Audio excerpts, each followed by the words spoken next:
Iris está muy callada. Iris, ¿por qué no participas? ¿Ya no quieres saber nada del curso o qué? ¿O Héctor? ¿O Karen?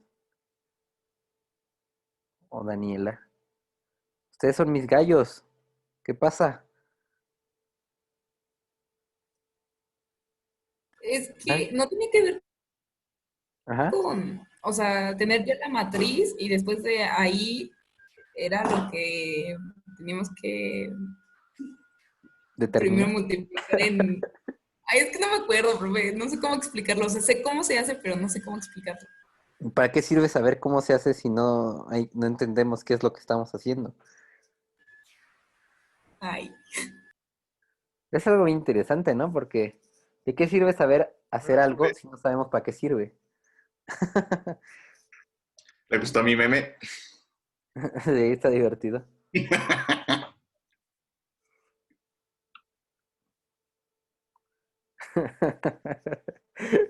Está bien. ¿Se acuerda cuando cuando no nos quería dar las fórmulas? Yo siempre les he dado las fórmulas. Claro que no. Claro que sí. Justo ese meme también lo tengo, Miel. Justo ese se los iba a mandar. Así están ustedes ahorita. Es complicado concentrarse. Pues por eso, a ver, platícame, ¿qué es el determinante, Miguel? Tú sí lo sabes, a ver, platícame. ¿Para qué sirve? ¿De qué sirve que lo sepamos calcular si no sabemos para qué? ¿Para qué nos va a servir? Bueno, si sabíamos calcular el determinante, sabíamos si una matriz tenía inversa, ¿no? Sí, Ah, muy bien, ya, David, bla. ay, Tenías ya razón, ve. Rodrigo. Y dice Tenías que no, razón, él tenía que venir a rescatarlo. y dice A que no ver, aprendo. Ay, cumplí hasta mi lo parte. googlearon, lo googlearon, que no se hagan. no, hombre, nada de eso. No, esas palabras yo las dije. Está replicando mis palabras, ¿verdad, David? Así es. Entonces, el determinante se inventó justamente para decir cuándo una matriz tenía inversa y cuándo no tenía. Entonces, que por eso le pusieron esa palabra de determinante. Nah, Pues sí, o sea, sí, sí. somos muy ingeniosos, ¿no? Dices, a ver, pues la Es definición, bueno, no matemática definición, o sea, sencilla. entender el determinante es cómo saber si una matriz tiene inversa. Y justamente el determinante me contestaba esta pregunta, ¿no? ¿Cuándo sabíamos a través del determinante si una matriz tenía inversa o no? Que fuera diferente de cero. Ah, muy bien. Entonces, teníamos el teorema que te decía, teorema, A, A es invertible, sí, solo sí, el determinante de A, que también se podía denotar como el valor, o así como un valor absoluto de A, es diferente de cero, ¿verdad?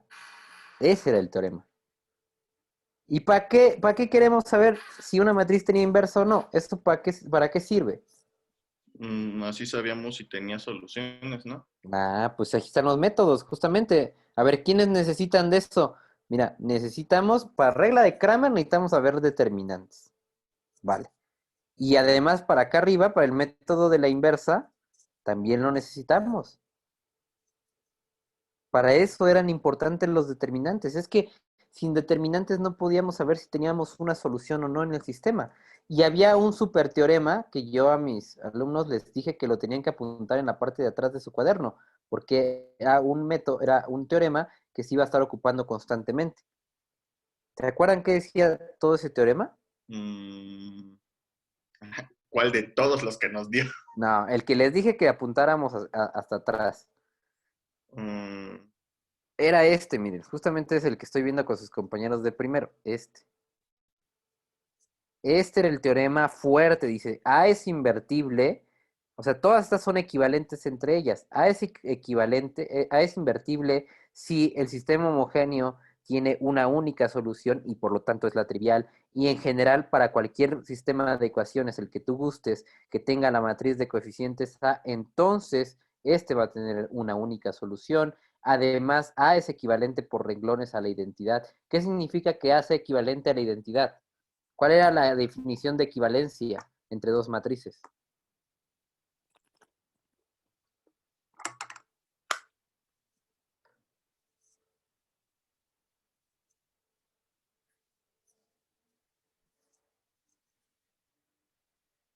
Nadie se acuerda qué es.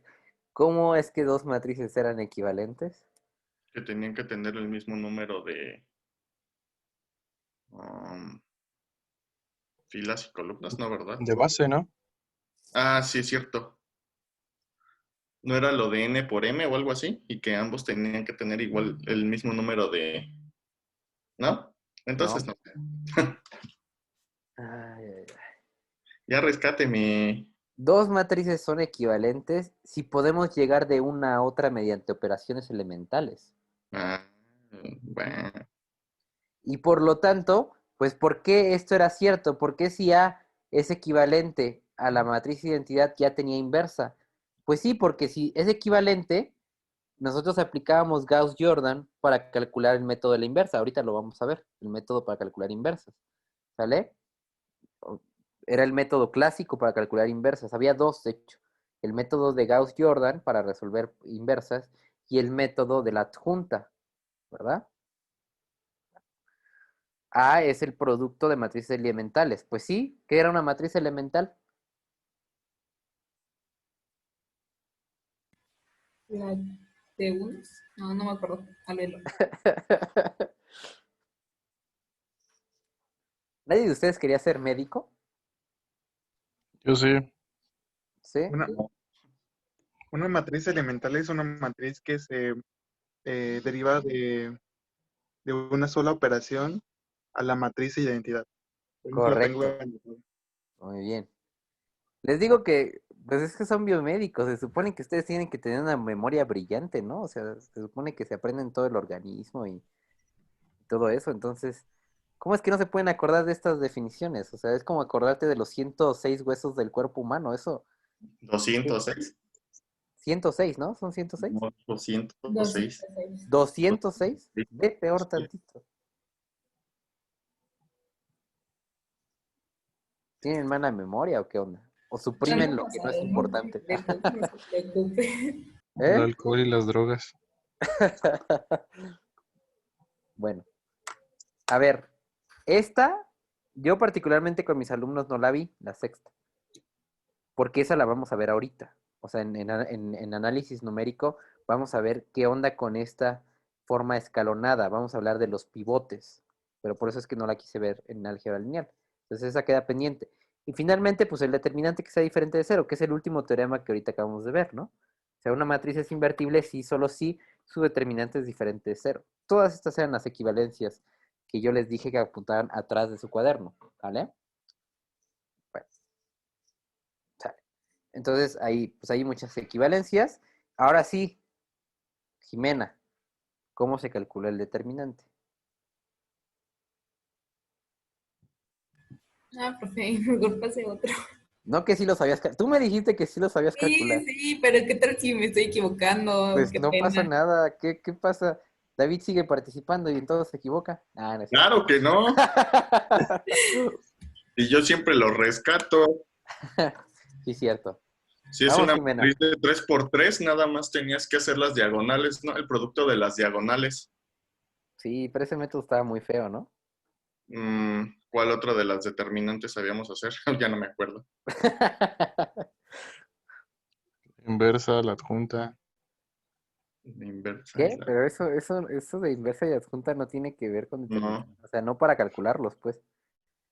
A ver, ¿quién? ¿Hay más? ¿Sí? No, digo, hay más personas que no han participado. Iris, Miguel. Bueno, Jiménez sí ha dicho. Pau, otra vez, hola. Ángel, Karen. Yo también solo me acuerdo del de las diagonales. Pero esas eran de 3 por 3 y si tienes una matriz más grande es que Cofactores. Podía ser. cofactores, muy bien, se resolvía por cofactores. Entonces, estaba el método de los cofactores. Pues de hecho el de cofactores era parecido al de Kramer, ¿no? Porque sacabas submatrices. El de cofactores es parecido al de Kramer, pero un cofactor no era así. A Ah, ver, sí, no, obviamente no, o sea, a lo que me refiero es que era parecido porque ibas haciendo más chiquita la matriz y estabas tomando como submatrices. ok, Por ejemplo, si era una matriz de 5 por 5, primero la descomponías en una de 4 por 4 y te quedaba un cofactor y te quedaba una matriz de 4 por 4, ¿no? ujú. ¿Cuál es entonces, propiamente, si yo te doy esta matriz A, ¿cuál es el cofactor? ¿Cuál es la definición del cofactor? Por Pues ejemplo, nada vamos a más decir sería, el cofactor A11. A ver, por ejemplo, dime el primer cofactor. El cofactor A11. ¿Quién sería? pues nada más sería quitar la columna 1 y el renglón 1 y nada más quedaría ANN, ¿no? Ok, podemos hablar de la menor, ¿verdad? Sí. Eso se llamaba la menor. 1, 1. Nada más así. Pues en este caso sí, ¿no? Si no tuvieras más O sea, el determinante de la menor, ¿no? ujú. ¿Quién es A12? ¿Cómo se calculaba el cofactor A12? Sería AN1, ¿no? Tenías que tapar el renglón 1 y la columna 2. Ajá. O sea, es la menor 1, 2. Ujú. ¿Y así nada más? Pues sí, ¿no? ¿Sí? ¿No llevaba por ahí un -1 elevado al 3? Ah, sí, se iban alternando el signo, ¿no? Ujú, correcto. Sí, y también si sumabas ¿cómo se llama? Los subíndices, por ejemplo, el 1, 1, te queda un número par, ese quedaba como positivo. Y Por eso por es que no lo ejemplo, puse. el cofactor de la matriz 1, 2 se suma y es un signo negativo. Ujú, Si correcto. eran pares, eran positivos, y si eran nones, eran negativos, ¿no? Se cambiaba de signo, correcto. Sí, pero Ibas alternando. justamente por este -1. Ujú, -1 elevado a la suma de estos dos. ok. ¿Sale? Ok, esos son los cofactores. ¿Y para qué me ayudaban los cofactores para calcular el determinante? Mm, De hecho, estaba chistoso porque los cofactores se calculan a través de determinantes. Y según lo que dijo David, los determinantes también se calculan a través de cofactores. a ver, ¿Cómo es otra eso? vez. Tú dijiste que para calcular determinantes había que calcular cofactores. Ah, es que se Pero, supone que ajá, mientras más grande fuera la matriz, era más difícil calcular ¿cómo se llama? Era más difícil calcular el determinante, ¿no? Porque, por ejemplo, en ujú, unas de 3 por 3 tenías que hacer por ejemplo, estaba la regla de, ¿cómo se llama? ¿Sarrus o algo así? ¿Sarrus? Sí, ¿no? Nunca había O sea que escuchado nada Sarrus. más ponías las últimas dos columnas al inicio y ya nada más hacías las diagonales, Ah, tu no me determinante. hables de ese método. Ese método causa tanta confusión porque justamente por ese método es que no se pueden acordar de cómo se calcula un determinante realmente. De hecho, yo les especifiqué a todos mis alumnos que ese método no lo usaran, que lo omitieran, que de verdad les hace más mal que bien.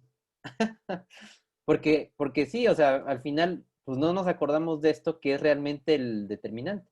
Por eso a mí no me gusta ese método. Que coincide con el determinante de transporte, sí es cierto, es correcto, pero te evita acordarte de la fórmula real de un determinante. ¿Y cuál es? ¿Cuál es la fórmula? Pues es Ya que, dígamela. ¿pero por qué? Porque sí, ¿Lo porque tienes en estudias tu el cuaderno? profe. Ya no tienes cuaderno de álgebra. No, claramente no. Todo eso lo que me hace un año y medio más. No, no es cierto. Necesito buscarlos, ahí los debo de tener. Bueno, había una forma para calcular esto por medio de los cofactores. Entonces, en general, aquí lo voy a poner a ver. La definición formal de un cofactor. Definición. Bueno, voy a ir por cachitos. Dices, la menor. Dice, sea A una matriz de n por n. Decimos que la menor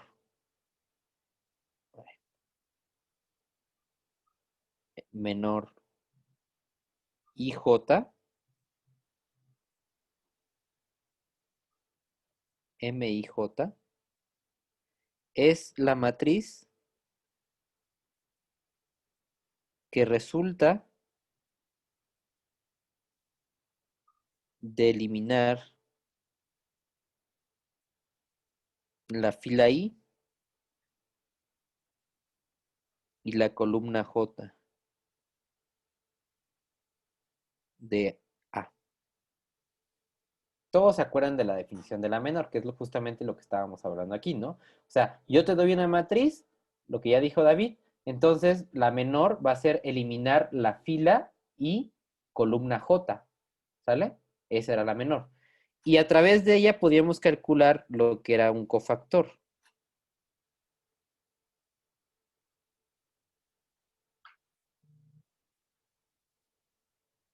El cofactor IJ, el cofactor AIJ, se calcula, bueno, es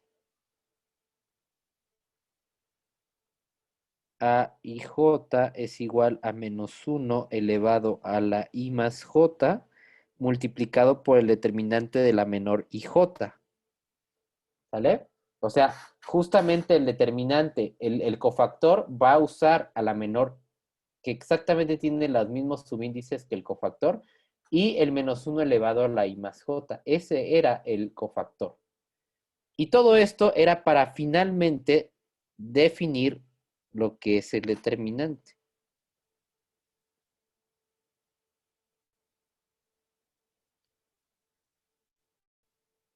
Es la suma desde J igual a 1 hasta N de A1J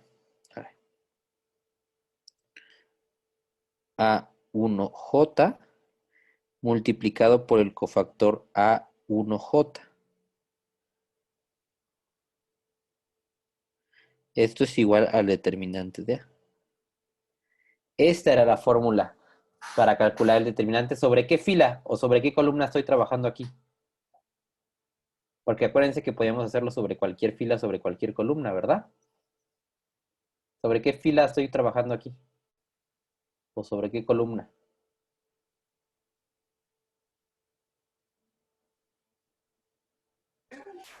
Pues la I y la J, ¿no?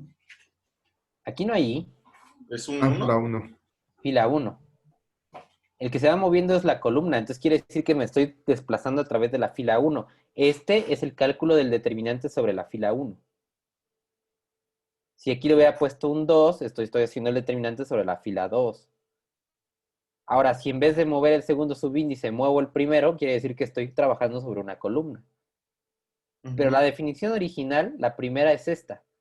Después está el teorema que te dice que no importa sobre qué filas, sobre qué columnas calcules el determinante, siempre te va a dar el mismo, ¿verdad? Sí. Pero aquí es donde sale la paradoja. A ver, si el cofactor se define a partir de un determinante y el determinante se define a partir de los cofactores, ¿qué rayos? Pues ¿quién fue primero? ¿Qué calculó primero? Eso también nos lo dijo en álgebra, ¿no? Pues sí, a ver, díganme. Oh, O sea, sí se dan cuenta que este es un determinante, es el determinante de la menor. sí. Pero para calcular el determinante necesito saber los cofactores. O sea, ¿qué onda? Pues ¿quién va primero? ¿El cofactor o la menor? Es como la paradoja de ¿qué es primero, el huevo o la gallina? ¿Qué es primero, por cierto? ¿Ustedes qué El, opinan? ¿El huevo o la gallina? el La huevo. gallina, ¿no? El ¿El huevo huevo? porque está más relacionado con la No, o célula. sea, creo que ya alguien dijo que era la gallina, o sea, ay, No, ya, sí es ¿Ya huevo. verídico? Así, sin discusión. sí creo que lo vi en internet.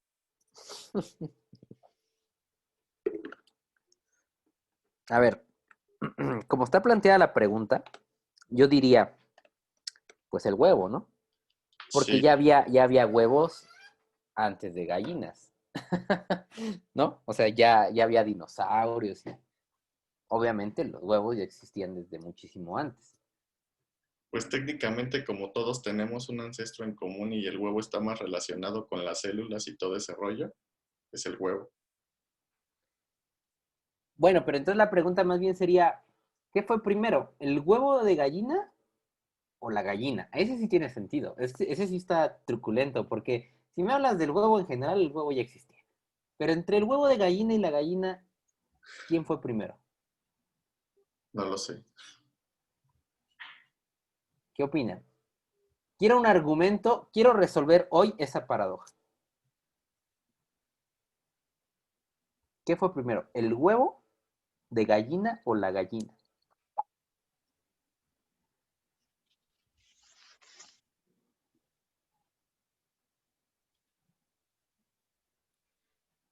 ¿Qué opinan? La gallina. No, no ¿Por qué? sé. Vamos, ustedes son Sí. hombres de ciencia y mujeres de ciencia, deben de saberlo. Mm, no lo sé. La gallina.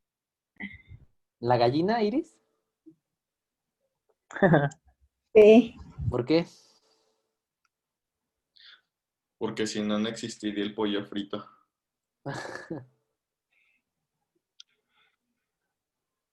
Esa Porque paradoja el es... que Ajá. A ver, ¿por qué? ya. No, platícame, ¿por qué? Porque el que puso el huevo de la primera gallina no era una gallina. No, ¿por qué no? Era un Ya. dinosaurio, ¿no? O sea, según O dicen que sea, están como relacionados ahí. Creo que se fue deformando a una gallina. o sea, lo primero que puso, o sea, alguien llegó, puso un huevo y salió una gallina, pero lo que lo puso no era una gallina. Pues sí, no, más bien, o sea, porque según yo tengo entendido que son como muy relacionados y sería más bien como que eventualmente fue evolucionando a lo que es la forma de una gallina de hoy en día, ¿no? O sea, más chiquititos. Y ya después como tal la gallina puso un huevo de, pues, gallina. ¿Has visto esos memes en los cuales hay un último que yo vi, que es sobre que tienes que balancear 6 clavos en equilibrio? ¿Lo han visto? Ah, sí, Ah, sí, la vi, los está Y bueno. que ponen a un físico donde puso el clavo y todo bien elegante y llegó el ingeniero y le puso una liga ahí. Sí. Sí. Así piensan los ingenieros y no es broma, así lo piensan. Así creen que solucionan el mundo. Pero funciona. Pero funciona. Porque ahorita Rodrigo y Iris echaron un choro evolutivo, o sea, trataron de sustentar sus teorías desde un punto de vista evolutivo, cuando la paradoja se resuelve realmente siendo ingenioso. No necesitas ni Balancea la siquiera leer, gallina. no necesitas leer a Darwin ni saber qué fue lo que pasó, ni de dónde viene la gallina, ni checa. No, no, nada de eso. Un matemático, de hecho, te la puede resolver. Y esto que les voy a decir ahorita es una conclusión mía. Es lo que es mi conclusión y voy a tratarles de convencer de ella. No la leí en ningún lado. No, de hecho, ni siquiera lo he googleado. Es lo que yo creo.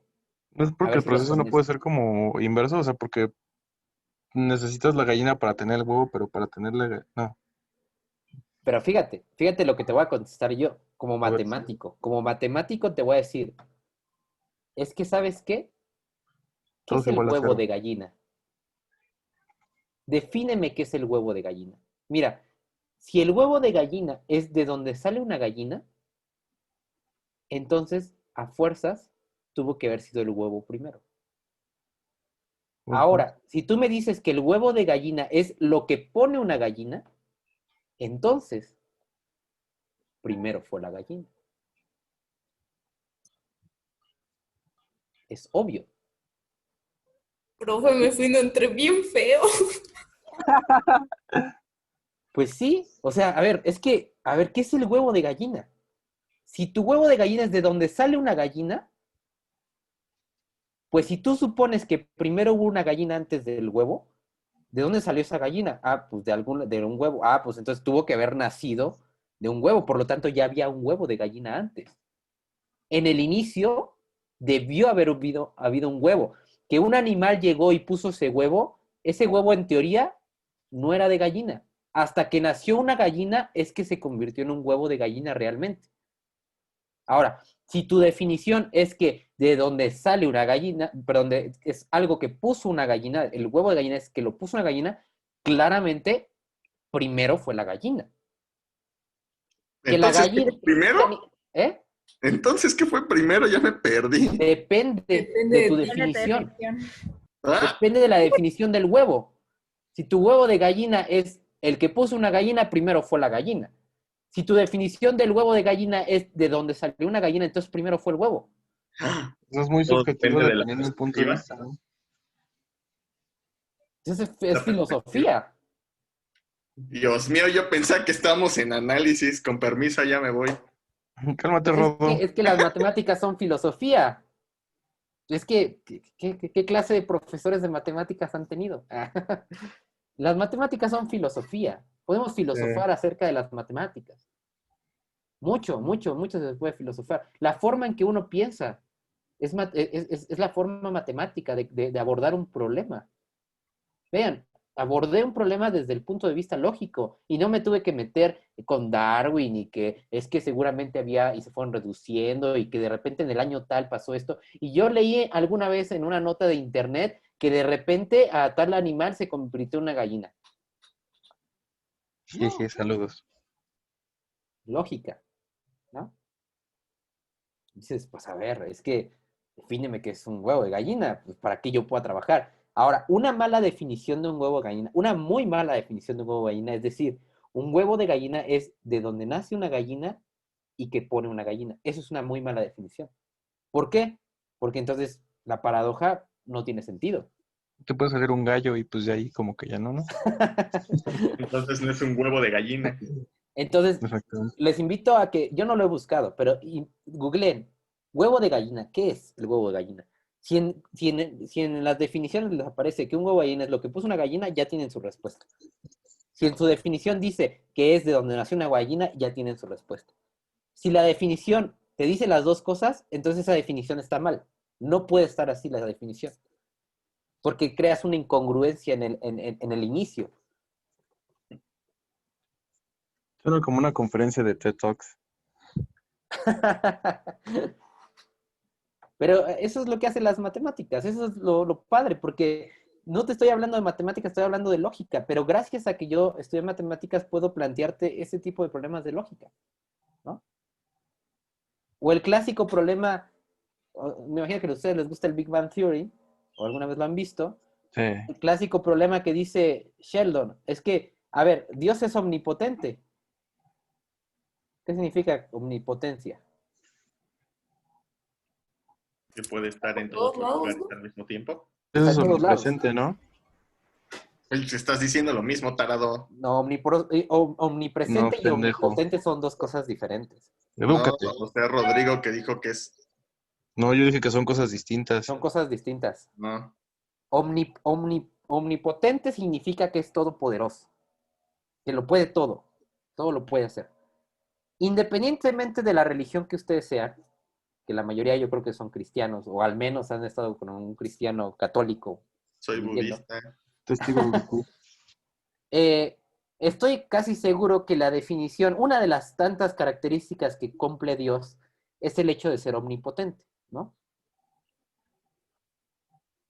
La pregunta es, oye, ¿y de verdad Dios puede ser omnipotente? O sea, lógicamente, ¿podría ser omnipotente Dios? ¿Qué es lo que contesta Sheldon en ese capítulo? No me acuerdo. Dice, es que no puede suceder. ¿Por qué? O sea, independientemente de lo que tú creas, lógicamente no puede suceder. ¿Cómo? Pues sí, es que mira, suponte que hay un Dios omnipotente, hay un ser que lo puede todo. Entonces, este ser que lo puede todo, pues puede crear una piedra tan pesada que ni él mismo puede levantar. Entonces, pues ya no es omnipotente porque no puede cargar esta piedra. Creo que también le preguntaron a Flandres algo así, de que si Dios podía calentar un burrito en el microondas tan caliente, tan caliente que ni siquiera él mismo lo podría agarrar. Ándale, esa es otra. Está chida, ¿no? Porque dices, si tú te piden, a Dios le pides, caliéntame un burrito tan, tan caliente que ni tú puedas, por ejemplo, enfriarlo, ¿no? Ah, bueno, pues dice, sí puedo. Si soy omnipotente, puedo calentarlo. El problema es que ya no lo voy a poder enfriar. Por lo tanto, ya no soy omnipotente. No lo puedo hacer todo, ¿verdad? Y entonces dices, híjole, sí es cierto, ni siquiera estamos hablando de lo que dice la Biblia, ni el Padre, ni nada. O sea, estamos hablando lógica. Es que no puede existir un Dios, un ser así, omnipotente, ¿no? Pues es que no puede enfriar el burrito que él mismo calentó. Pero afortunadamente para todos los que son creyentes fuertemente, les tengo una buena noticia. La conclusión, esta que acabamos de decir, está ligeramente mal, lógicamente. ¿Por qué? Porque dices, es que, mira, no quiere decir que no sea omnipotente. Quiere decir que puede dejar de serlo. O sea, es tan poderoso que él mismo puede dejar de ser omnipotente. Fíjate. O sea, en el momento en que Dios decida crear esta piedra que ni él podía levantar, o en el momento en que decida calentar este burrito, en ese momento dejó de ser omnipotente. Ya no lo puede ser. Ahora, eso no quiere decir que ahorita no lo sea. Pues es que ponte en el lugar de Dios. Dices, ¿para qué voy a crear algo que me haga no todopoderoso? No tiene sentido. Pues si soy todopoderoso, ¿para qué voy a crear algo que me haga no todopoderoso? Entonces dices, ah, mira, qué chido. Dios puede ser omnipotente, sí, pero también puede dejarlo de ser. En algún momento puede él mismo decidir, ya no quiero ser omnipotente.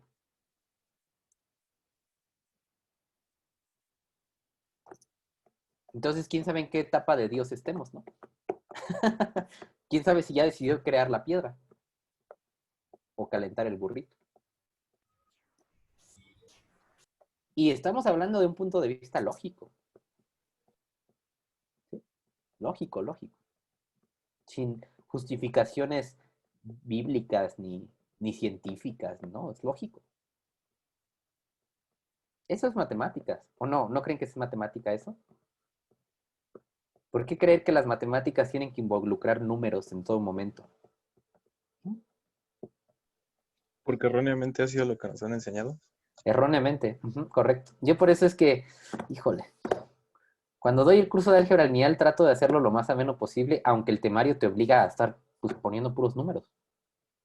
Aquí ya me valió y dije, no, ya, a ver, aunque sea análisis numérico, tenemos que filosofar un rato. Tengo que enseñarles la esencia. Es la última vez que van a ver matemáticas formalmente y es mi deber convencerlos de que las matemáticas no es eso.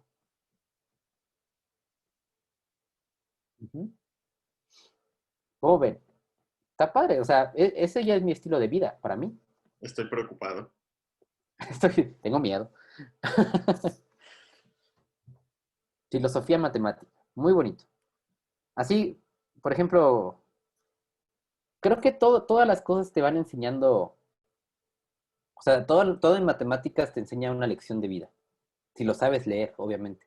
Y si tienes alguien que te instruya para eso también, ¿no? Por ejemplo, la integral, hablando nuevamente de matemáticas. ¿Qué es la integral?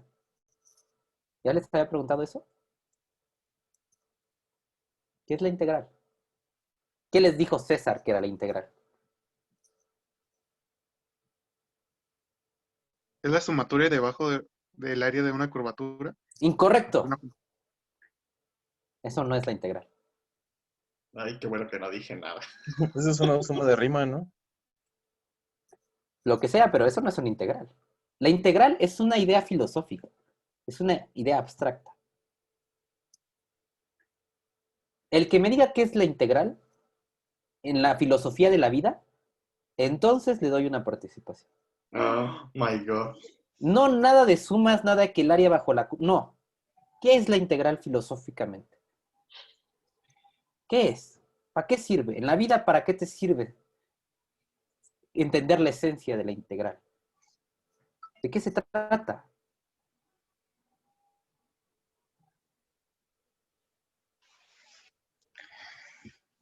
No lo sé. Les voy a compartir lo que un alumno me dijo una vez con los de, ahorita que están en semestre, en segundo semestre, nos fuimos a Monterrey a un congreso. No sé si, yo les dije que los invitaran, creo que ni los invitaron. Bueno, nos fuimos de congreso. Y en una de esas reuniones nocturnas donde, ya sabes, abundan sustancias ilícitas y así. Bacacho. Una buena peda. Ajá. Traté de dar mi punto de vista no matemático, sino filosófico.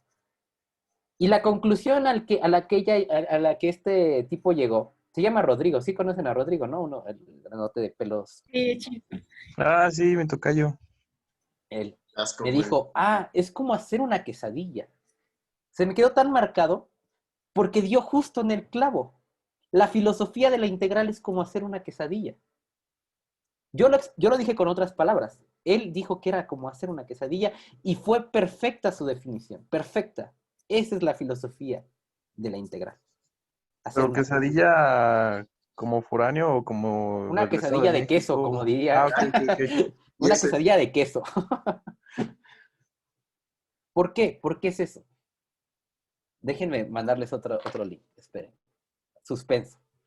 Esto ya no es una clase, esto es un podcast. Ya me gustó.